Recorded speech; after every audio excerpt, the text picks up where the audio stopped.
Welcome in Nimit pharma classes. तो dear students, आज हम आपके लिए लेके आए हैं एम्स रायपुर का जो फार्मासिस्ट का पेपर हुआ था वो। तो एम्स रायपुर का ये जो पेपर है 4 सितंबर इसकी डेट है, शिफ्ट 1 का ये पेपर है ना। ठीक है, तो इसमें आपको ये जो पेपर कोड रहा था आपका एम्स 12 फार्मासिस्ट ग्रेड सेकंड का पेपर था, 4/9/2023 को पेपर हुआ था, वो हम लेके आए हैं आपको, जो हमने सीरीज चलाई हुई है ओल्ड क्वेश्चन पेपर्स की उसके हिसाब से। ठीक है स्टूडेंट, तो फर्स्ट क्वेश्चन देखते हैं हम इसमें जीके नॉन जीके सब देखेंगे। ठीक है, फर्स्ट क्वेश्चन आपका डैश इज ए।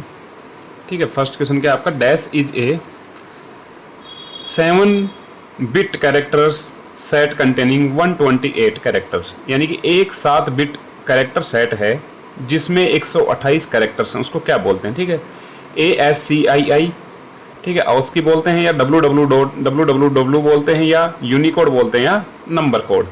तो एक बात बताऊं मैं, एम्स में स्टूडेंट्स ज़्यादातर आपके कंप्यूटर से ही क्वेश्चंस आते हैं ना, जो भी आपके जीके से रिलेटेड होता है कंप्यूटर से आते हैं, क्योंकि बिकॉज हमारा जो काम होता है फार्मासिस्ट का, जैसे मैं अभी जहाँ काम कर रहा हूँ, तो हमारा काम एक तरह से आपका ऑनलाइन ही सारा काम होता है। ऑफलाइन आजकल इतना काम नहीं है बिल्कुल भी, सारा काम ऑनलाइन होता है। आपको दवाओं को परचेज करना, दवाओं को आपको, ठीक है, एंट्री करना, दवाओं किसी पेशेंट को देना, तो भी ऑनलाइन, सब काम ऑनलाइन होता है। तो इसलिए हमारा ज़्यादातर कंप्यूटर की नॉलेज ही आपसे पूछी जाती है। तो हम ये देख रहे हैं कि इसी के ज़्यादातर जीके के क्वेश्चंस पढ़ते हैं, आपके जो जनरल नॉलेज के जितने भी क्वेश्चंस आते हैं ज़्यादातर कंप्यूटर से, फिर आपकी जो करंट या जो भी जीके से क्वेश्चंस पढ़ते हैं। तो फर्स्ट क्वेश्चन में पूछना चाह रहा था, इसका आपका आंसर हो जाएगा आंसर नंबर 1। आंसर नंबर 1 इसका आपका करेक्ट आंसर होगा आपके लिए। ठीक है स्टूडेंट्स, तो आंसर नंबर 1 आपके लिए करेक्ट हो जाएगा। ASCII यानी OSCI में क्या होता है, एक 7 बिट कैरेक्टर सेट है जिसमें 128 कैरेक्टर्स हैं। ठीक है, इसमें कितने कैरेक्टर्स आते हैं, 128 कैरेक्टर। सेकंड क्वेश्चन की तरफ चलते हैं हम। तो दूसरा क्वेश्चन आपकी, प्रधानमंत्री जन धन योजना खाते के धारक को आकस्मिक मृत्यु की स्थिति में कितना बीमा कवर प्रदान किया जाता है, यानी कि what is the insurance cover provided to a holders of Pradhan Mantri Jan Dhan Yojana account in case of accidental death.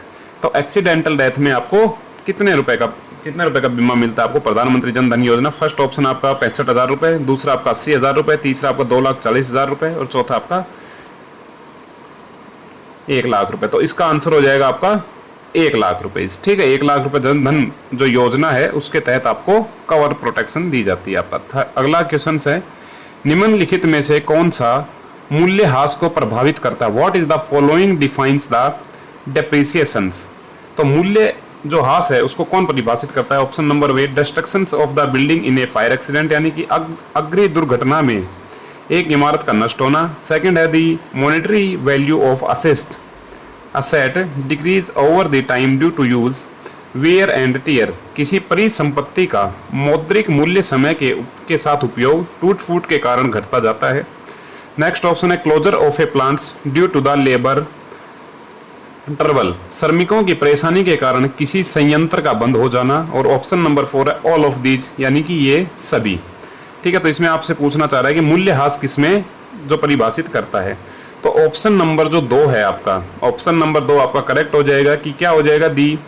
ठीक है, कि किसी परिसंपत्ति का मौद्रिक मूल्य समय के साथ उपयोग, ठीक है, उसके टूट फूट के कारण घटता हुआ चला जाता है। जैसे हम कोई चीज़ को अगर यूज़ कर रहे हैं तो वो धीरे धीरे घटती हुई जाएगी, यानी कि टूटेगी भी, उसमें कुछ वेयर एंड टियर्स में आएंगे, तो उस कंडीशन में उसको क्या बोला जाता है, आपका मूल्यह्रास बोला जाता है। ठीक है, नेक्स्ट क्वेश्चन आपका, a computer communicates with the other computers on the internet through which of the following. एक कंप्यूटर निम्नलिखित में से किसके माध्यम से इंटरनेट पर अन्य कंप्यूटरों के साथ संचार करता है, यानी कि एक कंप्यूटर है वो दूसरे कंप्यूटरों के साथ किस माध्यम से संचार करता है। ऑप्शन नंबर 1 है TCP या IP, दूसरा www, अगला HTTP या ओनली IP। तो इसका आंसर नंबर 1 आपका ठीक हो जाएगा। ठीक, आंसर नंबर 1 आपका ठीक हो जाएगा। किसके थ्रू करता है एक दूसरे से, TCP या IP के थ्रू वो एक दूसरे से कनेक्ट रहता है। स्टूडेंट्स, जैसे मैंने पिछला वीडियो डाला था तो कुछ स्टूडेंट्स कमेंट में पूछ रहे थे कि सर क्या ये बार बार क्वेश्चंस रिपीट भी हो सकता है। ऐसा जरूरी नहीं है कि क्वेश्चन रिपीट नहीं हो सकता, ये कहीं नहीं लिखा हुआ कि रिपीट नहीं होगा, बट क्वेश्चन का बताने से मतलब ये है कि किस तरीके से आपके क्वेश्चंस पूछे जाते हैं एग्जाम्स में। ठीक है स्टूडेंट्स, अगला है operation Kavach has been launched in 2023 to crack down the mentions of drug in which of the following state and union territories. Operation Kavach निम्नलिखित में से किस राज्य या केंद्र शासित प्रदेश में नशीली दवाओं के खतरे पर कड़ी कार्रवाई करने के लिए 2023 में शुरू किया गया था। ठीक है, तो फर्स्ट ऑप्शन दिया है न्यू दिल्ली, दूसरा ऑप्शन दिया आपका हरियाणा, तीसरा ऑप्शन दिया आपको हिमाचल प्रदेश, चौथा ऑप्शन दिया आपको झारखंड। ठीक है, तो जो करंट की स्टडी कर रहे हैं तो करंट से भी क्वेश्चंस आते हैं स्टूडेंट्स। ठीक है, और एक आपके कंप्यूटर से ज्यादा आते हैं और करंट से ज्यादा आते हैं। तो इसमें ऑपरेशन कवच दिया गया था आपका नई दिल्ली के लिए। कहाँ पे? न्यू दिल्ली में आपका ऑपरेशन कवच लॉन्च किया गया था। अगला है आपका the all India institute of medical sciences यानी AIIMS Delhi announce and IT outage on November 23, 2022 because of a major dash attack. All India institute of medical science AIIMS Delhi ने एक बड़े खाली हमले के कारण 23 नवंबर 2022 को अपने IT जो आउटेज था बहिरंस का घोषणा की थी। तो किसका हमला हुआ था उस पर? ब्रेन का, मालवेयर का, करंट का या वीड का? ठीक है, तो इसमें आपका किसका हुआ था? ऑप्शन नंबर 2 आपका इसमें ठीक हो जाएगा। ठीक है, ऑप्शन नंबर 2 आपका ठीक हो जाएगा। किसका हमला हुआ था उस पर? मालवेयर का हमला बोला गया था उसको। ठीक है, इस टाइम जितने भी जो आपकी वैकेंसियाज आई हुई थी इस टाइम, तो उन्होंने क्या कर दिया था, सब फॉर्म वगैरह क्या अपने ही जनरेट कर लिए थे। जो भी फॉर्म भरे जा रहे थे सब उनके खाते से भरे जा रहे थे जिसने भी ये हमला किया था, और साइटें बंद रही थी बहुत दिन तक एम्स की। ठीक है, नेक्स्ट है which of the following passes is located in Arunachal Pradesh. निम्न में से कौन सा दर्रा अरुणाचल प्रदेश में स्थित है? ऑप्शन नंबर ए रोहतांग दर्रा, ऑप्शन नंबर बी बोमडिला दर्रा, ऑप्शन नंबर 3 बोमडिला और रोहतांग दर्रा, ऑप्शन नंबर 4 आपका सिफलिका पास या रोहतांग दर्रा। तो स्टूडेंट्स जैसे मैं बताऊं, जो मेरी पोस्टिंग थी ITBP में वो बोमडिला दर्रा में ही थी। ठीक है, बोमडिला से और भी आगे थी। ठीक है, चाइना की तरफ थी बोमडिला से और भी आगे। बोमडिला से हम निकल के जो ये दर्रा बता रहा है बोमडिला पास, यहाँ से होके हम आगे की तरफ जाते थे। ठीक है, तवांग की तरफ, तवांग रीजन में थी मेरी पोस्टिंग, तो वहाँ पे थी। ये बोमडिला से भी काफ़ी आगे पड़ता है, वो लगभग 8-7 घंटे का आगे रास्ता है। तो बोमडिला पास से होके हम जाते थे। तो ये बोमडिला पास आपके अरुणाचल में पड़ता है। ठीक है, अगर आपसे डिस्ट्रिक्ट पूछी तो वेस्ट कैमेंग में। ठीक है, वेस्ट कैमेंग में पड़ता है। ये आपका बहुत सुंदर शहर है बोमडिला, बहुत ज़्यादा सुंदर है, एकदम मन मोह लेने वाला शहर है बोमडिला आपका। ठीक है, नेक्स्ट क्वेश्चन आपका निम्नलिखित में से किस दिन मजदूर दिवस मनाया जाता है? तो जो नौकरी कर रहे हैं लेबर डे किस दिन मनाया जाता है? जिस डिपार्टमेंट में मैं अभी हूँ लेबर डिपार्टमेंट है ना। ठीक है, तो उसका दिवस किस दिन मनाया जाता है? आपका फर्स्ट ऑप्शन है 15 जनवरी, सेकंड ऑप्शन है 1 मई, थर्ड ऑप्शन है 23 मार्च, फोर्थ ऑप्शन आपका 8 मई। तो किस दिन मनाया जाता है? आपका फर्स्ट। ठीक है, तो 1 मई को आपका लेबर डे मनाया जाता है। इस तरह के आपके जीके के क्वेश्चन फिर भी नॉर्मल आते हैं। कंप्यूटर थोड़ा अच्छा आता है और थोड़ा करंट के अच्छे क्वेश्चन आते हैं। ठीक है, जीके के तो नॉर्मल क्वेश्चन आते हैं। अगला है how many MBs are there in 1 GB। तो 1 GB में कितने MB होते हैं? 800 MB, 1024 MB, 256 MB या 2256 MB। तो ऑप्शन नंबर बताइए फटाफट कमेंट सेक्शन में डालते जाइए आप। ठीक है, आप हम ज़्यादा वेट नहीं करेंगे कि ऑप्शन आप बताएंगे, कमेंट सेक्शन में डालते जाइए फटाफट जितना अच्छा हो सके जवाब देने आपको। तो इसमें आपका ऑप्शन नंबर 2 करेक्ट हो जाएगा। कितने होती हैं 1 GB में? आपके कितने MB होते हैं? 1024 MB, 1024। ठीक है, 1024 आपके MBs होते हैं। नेक्स्ट है in which of the following cities is the Yamuna river located. Yamuna नदी निम्नलिखित में से किस शहर में स्थित है? फर्स्ट ऑप्शन है कोलकाता, दूसरा ऑप्शन है लुधियाना, तीसरा ऑप्शन है मथुरा, चौथा ऑप्शन नन ऑफ दीज। ठीक है, तो यमुना नदी कहाँ है? यमुना नदी कौन से शहर उसके आसपास स्थित है? तो हम पहले देखते हैं कोलकाता। कोलकाता में तो आपकी गंगा जाती है जिसको कुछ दूसरे नाम से जाना जाता है ना, लुधियाना। ठीक है, लुधियाना हो गया और मथुरा हो गया, ये आपके लिए रहेगा। ठीक है, तो ऑप्शन नंबर 2 मतलब आपका कौन सा आ जाएगा? जो मथुरा शहर है आपका। ठीक है, मथुरा जो शहर है वो कौन सी नदी के किनारे आपके? यमुना नदी के। तो मुझे कमेंट सेक्शन बताओ लुधियाना में कौन सी नदी, कोई नदी जाती भी है कि नहीं जाती? ठीक है,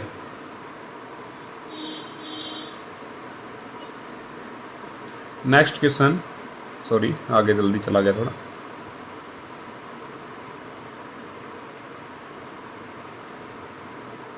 ये हो गया था, अगला देखते हैं। ठीक है, find the correctly split word among in the given option. ठीक है, तो आपको सही बताना है पोस्टमार्टम। तो पोस्टमार्टम की स्पेलिंग जो है वो आपको सही करके बतानी है।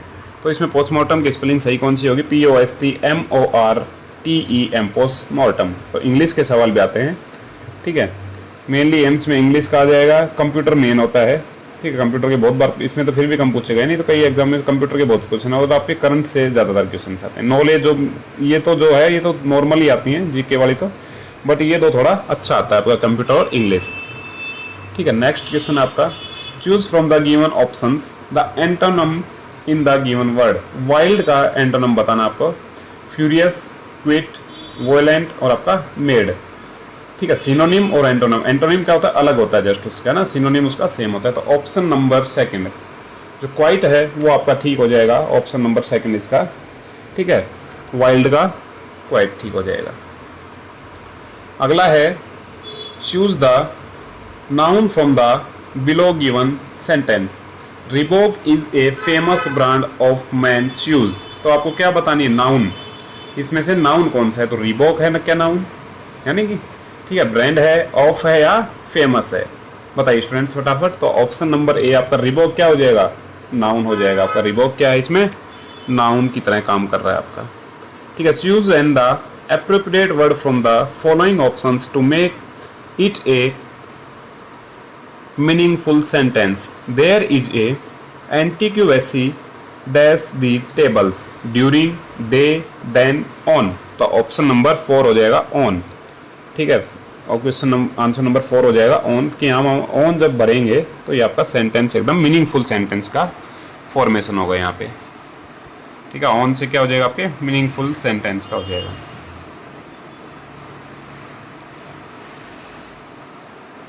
नेक्स्ट है आपका, find out the appropriate options to correct the given sentence. The train reached its destinations before time. First option है reach on destinations, train reached its destinations। अगला है destinations before times, अगला है train reach for destinations। ठीक है, तो option number 2 आपका ठीक हो जाएगा, train reached its destinations। ठीक है, ये आपका ऑप्शन नंबर 2 ठीक हो जाएगा। अगला आ गया आपका सब्जेक्ट GS पार्ट 1। ठीक है, पार्ट 1 इस तरह से आपका आ रहा है। अगला है the question, the difference between selling price and cost price is 2 to 1. If the profit percentage is 17%, then what is the cost price? विक्रय मूल्य और क्रय मूल्य के बीच में 221 का अंतर है। यदि लाभ प्रतिशत 17 है तो क्रय मूल्य कितना होगा? तो कितने रुपए में उसने आपको, तो इसका आपको कैलकुलेट करके देखना है ना, कि 221 रुपए का प्रॉफिट हुआ, जितने में खरीदी थी, मान लीजिए x में खरीदी, उसने बेची कितने में, x + 2 to 1, और ये कितना परसेंट आपका 17% है। कितना परसेंट आपका 17% है। तो आपको x की वैल्यू ज्ञात करनी है। ठीक है ना, यही हो गया ना कि आपको क्या करनी है, x की वैल्यू। तो हम इसको ऐसे भी सोल्व कर सकते हैं, 17 × 100x + 2200, क्योंकि ये नीचे है तो ऊपर जाएगा, तो इस तरह से हो जाएगा। ठीक है, ये इधर आ गया, मान लीजिए आपका 2200 को हम प्लस में है तो इधर माइनस में आ जाएगा, तो कितना हो जाएगा ये आपका, भाई इसको सोल्व कर लेना। ठीक है, मेरी मैथ इतनी खतरनाक है बस पूछो मत। तो आपका ऑप्शन नंबर 2 इसमें ठीक हो जाएगा, 13। ठीक है, 1300 रुपये इसमें ऑप्शन नंबर 2 ठीक हो जाएगा। Find the average of the, तो इसका हमें औसत ज्ञात करना है। मैथ बहुत ईजी आता है स्टूडेंट, बहुत ईजी, बट अभी मुझे इतना टाइम नहीं है कि मैं सोल्व करके बताऊँ आपको। ठीक है, ऐसा नहीं है कि मैंने सोल्व नहीं करा होगा, जब कभी दिया होगा तो पता नहीं दिया था कि नहीं, ध्यान भी नहीं है। तो इसका औसत बताना है, तो इन 5 को जोड़ लेना है आपको, कितने हैं 3 2 5, 5 को जोड़ के इसमें 5 का डिवाइड कर देना, जो औसत आएगा वो इसका आंसर हो जाएगा। ठीक है, बता ही देता हूँ, चलो फिर बोलेंगे सर की तो मैथ ज़्यादा ही खराब है ना। मैथ ज़्यादा खराब नहीं है भाई, अभी बहुत दिन हो गए मैथ का तो काम ही नहीं पड़ रहा, अभी तो सिर्फ दवाओं को घटा बढ़ा रहे हैं ना। तो ये कितना हो गया, 10 और 10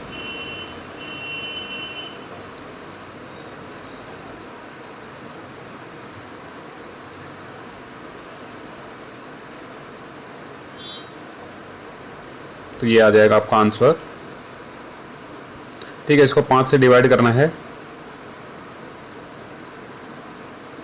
ठीक है, इसको कितने से करना है, 5 से आपको डिवाइड कर लेना है। तो आपका ऑप्शन नंबर 1 ठीक हो जाएगा, 244। ठीक है, 244 × 5। ठीक है, ये 1220 आ गया ना, 244 इसका आंसर आ जाएगा। ठीक है, अगला क्वेश्चन है, the ratio 5:4 expressed as a percentage equals. प्रतिशत रूप में व्यक्त अनुपात 5:4 इसके बराबर है, तो किसके बराबर हो जाएगा? वो आपका आंसर नंबर 3 हो जाएगा, 125% के बराबर है। जिनको करना है वो अपना आराम से वीडियो को पॉज करिए और देख के सोल्व करते जाइए, जिनको प्रैक्टिस में अच्छे से लगाना है। इसी तरह के आपके एम्स वगैरह में क्वेश्चंस आते हैं, कोई भी एग्जाम होता है, ठीक है। Which of the following fractions is the smallest, निम्नलिखित में से कौन सा भिन्न सबसे छोटा है? तो सबसे छोटा भिन्न कौन सा हो गया आपका? 14/17, 15/20, 16/23 और 17/19। दिखने में ही ऑप्शन नंबर 3 आपको छोटा लगेगा, क्योंकि बहुत बड़ी संख्या से डिवाइड किया जा रहा है उसको, ठीक है। तो ये क्या आ जाएगा आपका? ऑप्शन नंबर 3 इसका ठीक हो जाएगा। नेक्स्ट की बात करते हैं हम, नेक्स्ट क्वेश्चन की तरफ जो चलते हैं, ठीक है। In the following numbers series only one numbers is wrong, find the wrong number 1, 2, 6, 15, 31, 56, 91। निम्न संख्या श्रृंखला में केवल एक संख्या गलत है, गलत संख्या ज्ञात कीजिए। 1, 2, 6, 15, 31, 56 और 91। तो इनमें से कोई एक गलत है, तो उसके बारे में बताना है। तो इसमें आपकी कौन सी है? इसमें ऑप्शन नंबर 1 91। ऑप्शन नंबर 1 में क्या आ जाएगा आपका? 91 गलत है, ठीक है। इसी तरह से आपसे एम्स में क्वेश्चंस पूछे जाते हैं। अगला क्वेश्चन है, ये आपका रीजनिंग से आ गया ना। Study of the following alphabetically series carefully and answer the questions given below. तो ये आपको एक सीरीज दी हुई है। If the all vowels are dropped in the given series then which elements will be at the 13th position from the right end. निम्नलिखित वर्ण श्रृंखला का ध्यानपूर्वक अध्ययन करें और नीचे दिए गए प्रश्न का उत्तर दें। ये आपको एक श्रृंखला दी हुई, यदि दी गई श्रृंखला में के सभी स्वर अगर हटा दिए जाएं तो कौन सा पद दाएं छोर से 13वें स्थान पर होगा? तो इसमें वॉवल्स को हटा देने आपको, ए ई ओ आई यू को हटा के उसके बाद ये लाइन लिखनी है। फिर आपको दाईं तरफ से, ठीक है, दाईं तरफ से देखते हुए चलना है, कि राइट साइड से देखते हुए आप चलेंगे तो देखना है कि 13वें नंबर पे कौन सा वर्ड आ रहा है, ठीक है। बिल्कुल इजी क्वेश्चन है। तो इसका आंसर नंबर 4 हो जाएगा आर। तो इसका क्या हो जाएगा आपका? आर इसका ठीक आंसर हो जाएगा, ठीक है। हटा के आप इसको सोल्व करना आराम से वीडियो को पॉज करके, क्योंकि अपने पास यहाँ इतना समय नहीं रहता है, ठीक है। अगला है, a party consist of a grandmother, father, mother, 2 sons and their wives and 2 daughters of each of these sons. How many females are there in all? एक पार्टी में दादी है, पिता है, माँ है, 2 बेटे हैं और उनकी पत्नियां और प्रत्येक बेटे की 2 बेटियां शामिल हैं। तो कुल कितनी महिलाएं हैं वहां पे? तो कितनी महिलाएं हैं? आराम से क्वेश्चन को रोकना है, देखना है। बताइए स्टूडेंट्स, कमेंट सेक्शन में डालिए फटाफट, मौका देते हैं आपको। फटाफट डालिए, फटाफट, ज़्यादा टाइम वेस्ट नहीं करना ना, इतना टाइम नहीं हम लोगों के पास, आप लोगों के पास, सबके पास। आपका कीमती समय बहुत है, बहुत इंपॉर्टेंट टाइम में से आप अपना टाइम यूज़ कर रहे हैं यहाँ पे। बताइए फटाफट, बहुत बढ़िया। हाँ, एक बात और बता दूं, जो ये लाइव क्लास चलती है इसमें ज़्यादा से ज़्यादा आपको अटेंड करना है, ठीक है। इसमें जितना क्वेश्चंस में आपको फटाफट क्विक टाइम में आप आंसर दे पाएँ, ये प्रैक्टिस भी एक तरह से हो जाती है, ठीक है। आपको लगता है कि हाँ जल्दी जल्दी करना है तो थोड़ा अच्छा रहता है, वरना वीडियो में देख के करेंगे तो धीरे धीरे आराम से आदमी मस्ती से करता है। और अपने दोस्तों में भी शेयर करना है क्लास को, जो दोस्त अटेंड नहीं कर पा रहा है उसको आप शेयर करना है क्लास को, जिससे ज़्यादा से ज़्यादा लाइव क्लास में भी जुड़ सके स्टूडेंट्स, ठीक है। तो इसका आंसर आ जाएगा आंसर नंबर 1। कुल कितनी महिलाएं हैं इसमें? आपकी 8 महिलाएं हैं। कितनी महिलाएं हैं स्टूडेंट्स? 8 महिलाएं हैं। नेक्स्ट अगला क्वेश्चन आपका, ठीक है, ये भी रीजनिंग का ही क्वेश्चन आपका, आप ही आंसर में देंगे इसका, ठीक है। पूरा क्वेश्चन लगा देता हूँ स्क्रीन पे, ओके। स्टडी फटाफट करते जाइए, फटाफट सोल्व करिए। Study the data given below and answers the following questions, ठीक है। तो प्रश्न का उत्तर देना है।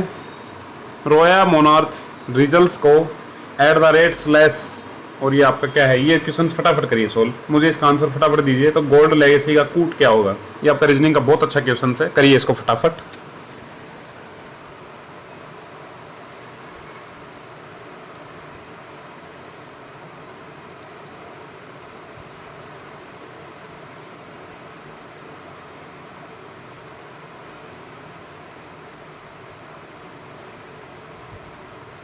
बहुत बड़े जवाब दीजिए फटाफट स्टूडेंट्स, पेपर आपको लिमिटेड टाइम का मिलता है। आजकल एम्स ने भी वो करा हुआ है ना, 18 मिनट ही मिलती हैं एक वो आपको सेट करने की। एक क्वेश्चन सेट के आजकल सेट में दे रहे हो 5 सेट, एक सेट के 18 मिनट होता है। तो टाइम का थोड़ा ध्यान रखिए, फटाफट करिए।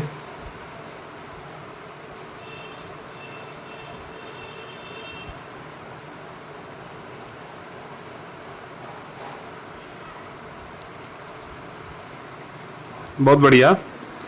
ओके, मैं सीधा आंसर बताता हूं आपको। तो आंसर नंबर 2, आपका आंसर नंबर 2 जो ये है, ये ठीक हो जाएगा। जो आपका प्रश्नवाचक चिन्ह और आपका प्रतिशत का जो सिंबल है, ये वाला आपका ठीक हो जाएगा। ठीक है, जिन्होंने ये लगाया है ऑप्शन नंबर 2, ठीक है, बहुत बड़े स्टूडेंट्स। नेक्स्ट है फिर वही रीजनिंग का क्वेश्चन आपका, यदि प्लस का अर्थ भाग है, माइनस का अर्थ गुणा है, गुणे का अर्थ प्लस है और भाग का अर्थ माइनस है, तो दी गई समीकरण का मान बताइए। बोर्डमास नियम का उपयोग करना है। बोर्डमास नियम का उपयोग करना, सबसे पहले भाग को सोल्व करना है, उसके बाद गुणा को, फिर प्लस और माइनस को सोल्व करते हुए चलना है। बताइए स्टूडेंट्स, फटाफट स्क्रीन पे आपके क्वेश्चन है, कमेंट सेक्शन में फटाफट आंसर डालिए।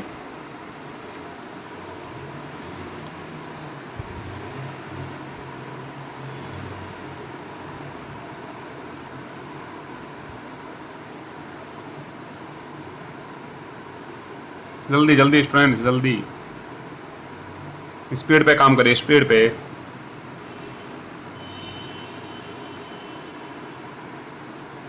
बहुत बढ़िया, जवाब दीजिए, फटाफट जवाब देना। आपको इतना टाइम नहीं है स्टूडेंट्स, फटाफट लग जाइए। ओके, बहुत बढ़िया, आंसर देख लेते हैं इसका क्या है। ओके, ऑप्शन नंबर 4, 5 नंबर आपका ठीक है। ऑप्शन नंबर 4 में जो है 5, ये आपका ठीक हो जाएगा इसका आंसर। नेक्स्ट क्वेश्चन आपका फिर वही आपका आ गया रीजनिंग का क्वेश्चन। निम्न प्रश्न में, ठीक है, देखिए, निम्नलिखित प्रश्न के एक तरफ दिए गए 2 शब्दों को कि दूसरी तरफ, मतलब ये जो आपका सिंबल से एक से दूसरे को मिलाना है, जैसे घड़ी और समय, तो थर्मामीटर किससे रिलेटेड है? कुल मिला के ये बात है सीधा। घड़ी जैसे समय बताती है, तो थर्मामीटर क्या बताता है? फर्स्ट ऑप्शन टेम्परेचर, दूसरा ऑप्शन एनर्जी, तीसरा ऑप्शन हीट, चौथा ऑप्शन डिजीज। बताइए फटाफट कि कौन सा क्या बताता है। जैसे घड़ी समय बता रही तो थर्मामीटर क्या बताएगा? बताइए फटाफट जल्दी, ऑप्शंस इतना टाइम नहीं लगाना। Very good, option number A ठीक हो जाएगा आपका, तापमान। थर्मामीटर में क्या आता है? टेम्परेचर ही बताता है थर्मामीटर आपका। ठीक है, अगला क्वेश्चन है आपका, विच of the following statement is correct regarding the spleen in human. अब आपका सब्जेक्ट का शुरू हो गया, ऊपर लिखा हुआ है, देखो सब्जेक्ट पार्ट सेकंड आ गया ये आपका। ठीक है, वो पार्ट फर्स्ट था आपका, यानी कि नॉन टेक था, अभी आपका टेक्निकल आ चुका है। ठीक है स्टूडेंट्स, टेक्निकल आ गया अब आपका।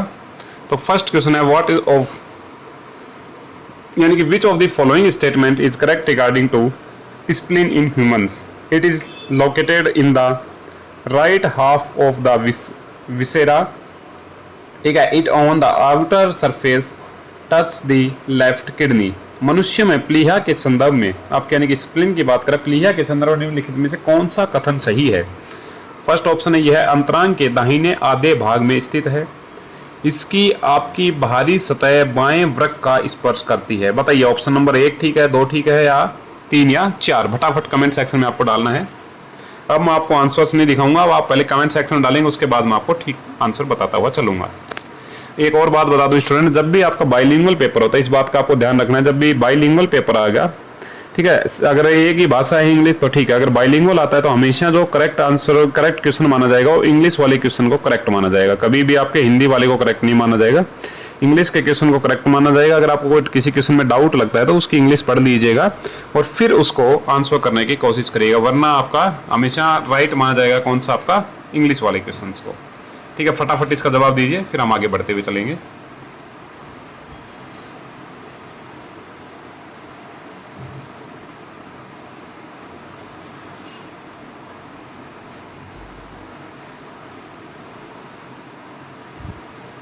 बहुत बढ़िया है, जवाब दो स्टूडेंट्स, ऐसे काम नहीं चलेगा ना, थोड़ा एक्टिव हो और वीडियो को शेयर करना ज़्यादा से ज़्यादा, ठीक है, जिससे ज़्यादा से ज़्यादा लोग लाइव में भी जुड़ सकें।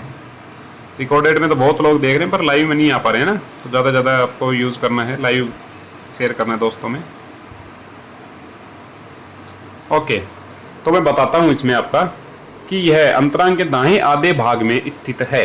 फर्स्ट ऑप्शन यही है आपका कि आधे दाएं भाग में स्थित है। ठीक है,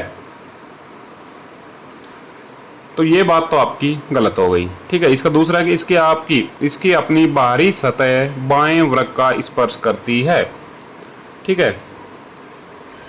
तो ऑप्शन केवल कौन सा ठीक हो गया, और ये वाला, only option second is right, only option second is right students. Next question आपका,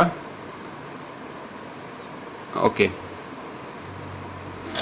cloxacillin sodium BP IP is kept in well closed containers and stored at a temperature not exist, ठीक है। क्लोक्सासिलिन जो sodium BP और IP को अच्छी तरह से बंद किए जाने गए कंटेनर में रखा गया जाता है और उससे अधिक तापमान पर संग्रहित नहीं किया जा सकता। 50 डिग्री, 65 डिग्री, 80 डिग्री या 25 डिग्री। बताइए क्लोक्सासिलिन सोडियम को आप इंजेक्शन जो भी है इसका, उसको कितने टेम्परेचर पे आप, उससे ज़्यादा पे आप नहीं रख सकते। बहुत इजी क्वेश्चन है इसका। अगर किसी ने गलत जवाब दिया तो देखना स्टूडेंट्स, इसका गलत जवाब एक भी स्टूडेंट नहीं देगा। Okay, very good. तो कितने से ज़्यादा पे नहीं रख सकते आप, 25 डिग्री सेल्सियस से आपको ज़्यादा पे नहीं रखना है। क्लोक्सासिलिन जो सोडियम की जो भी आएगी आपकी, जो भी इंजेक्शन वगैरह होंगे, तो उसको 25 डिग्री सेल्सियस से आप ज़्यादा पे नहीं रखेंगे। नेक्स्ट क्वेश्चन है, according to IP 1 gram of shark liver oil should not containing less than international units of vitamin A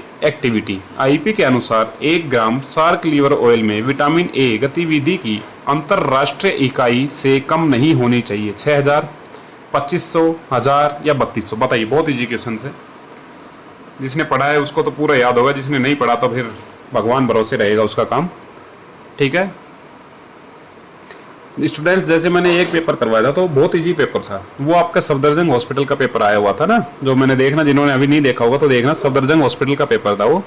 60 minute का पेपर था, मैंने उस टाइम भी बताया था आपको, 60 मिनट का पेपर था, बहुत इजी पेपर था। कट ऑफ 90 से ऊपर गई थी उसकी, क्योंकि 10 नंबर लोगों के वही कटे थे जो वहाँ पे जाके क्या हो गया था, लोग थोड़े से नर्वस या एग्जाम का जो स्ट्रेस या छूट गया था, क्योंकि उसमें OMR में ही आपको भरना था, ऑफलाइन पेपर था, OMR में ही भरना था, तो इस वजह से बहुत किसी का 2-4 क्वेश्चन अटेम्प्ट ही नहीं हो पाए थे, ऐसा करके हुआ था। तो बट हर पेपर इतना इजी भी नहीं आता स्टूडेंट्स, कुछ पेपर बहुत ज़्यादा इजी हो जाते हैं, कुछ बहुत ज़्यादा टफ हो जाते हैं, ठीक है। उसी हिसाब से उनके कट ऑफ जाती है। बहुत बढ़िया, इसका आंसर बहुत अच्छे बताए स्टूडेंट्स। 6000 यूनिट्स क्या होती हैं, इसके अनुसार इससे कम नहीं होनी चाहिए आपकी, ठीक है स्टूडेंट्स। 6000 यूनिट्स हो गया इसका आंसर। नेक्स्ट क्वेश्चन की हम बात करते हैं। बताइए, अभी ये अगला क्वेश्चन आ गया आपका, आंसर नहीं दिखाएंगे आपको। Okay, in the context of human brain which of the following statement is correct regarding the mid brain. Mid brain के बारे में एक बात और बता दूं, ये मैंने आपको पढ़ाया है, जब HAP का मैंने पढ़ाया है तो उसमें जो सेंट्रल नर्वस सिस्टम, जो ब्रेन और स्पाइनल कॉर्ड वगैरह पढ़े, उसमें कंप्लीट एक्सप्लेनेशन के साथ बताया है, ठीक है। अगर नहीं आता ये क्वेश्चन, अगर आता भी है, कॉन्सेप्ट नहीं बने हुए हैं, तो आप HAP की जो आपकी प्लेलिस्ट है उसमें जाइए और वहाँ पे कंप्लीट HAP का बताया हुआ है मैंने, ठीक है। HAP इसलिए बताई थी कि कॉन्सेप्ट बन जाए आपका ना, कहाँ पे क्या होता है, क्या काम करता है, तो उसमें जाके देख सकते हैं आप। इसमें देखिए कि it lies between the medulla oblongata and diencephalon, the movement of neck and hands is responsible to auditory reference are controlled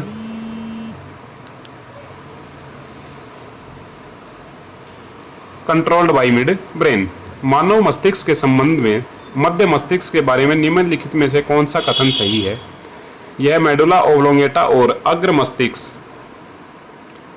मस्तिष्क पश्च के बीच में स्थित है। स्वर्ण संदर्भ में के जवाब में सिर और गर्दन की गतिविधियों को मध्य मस्तिष्क द्वारा नियंत्रित किया जाता है। तो इसमें ऑप्शन नंबर 1 है आपका, ओनली फर्स्ट ठीक है, केवल सेकंड ठीक है, बोथ ठीक है, या कोई भी ठीक नहीं। बताइए आंसर फटाफट, बताइए स्टूडेंट्स फटाफट आंसर।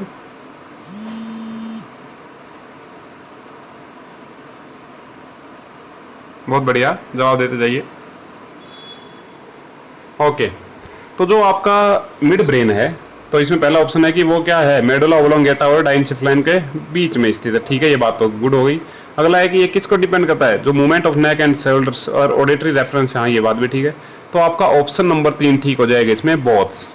ऑप्शन नंबर 3 क्या ठीक हो जाएगा, बोथ, ठीक है स्टूडेंट्स। इससे अगला जो आगे के बचे हुए क्वेश्चन हैं वो हम नेक्स्ट क्लास में देखेंगे, ठीक है। कल इसी टाइम जो आपकी लाइव क्लास जो भी आती है उस टाइम आप उपस्थित रहिएगा और अपने दोस्तों को और फ्रेंड्स को और जो भी आपके क्लासमेट्स हैं, जो भी हैं, कलीग्स हैं, उनको सबको शेयर करिए, ठीक है, ज़्यादा से ज़्यादा लोग लाइव क्लास अटेंड कर सकें। ठीक है, मिलते हैं नेक्स्ट क्लास में। तब तक के लिए सभी साथी तैयारी पे अपना पूरा ध्यान रखेंगे। तैयारी में किसी तरह का कोई आपको आराम की कोई ज़रूरत नहीं है, तैयारी करते रहिए। मिलते हैं नेक्स्ट क्लास में, तब तक के लिए जय हिंद, जय भारत।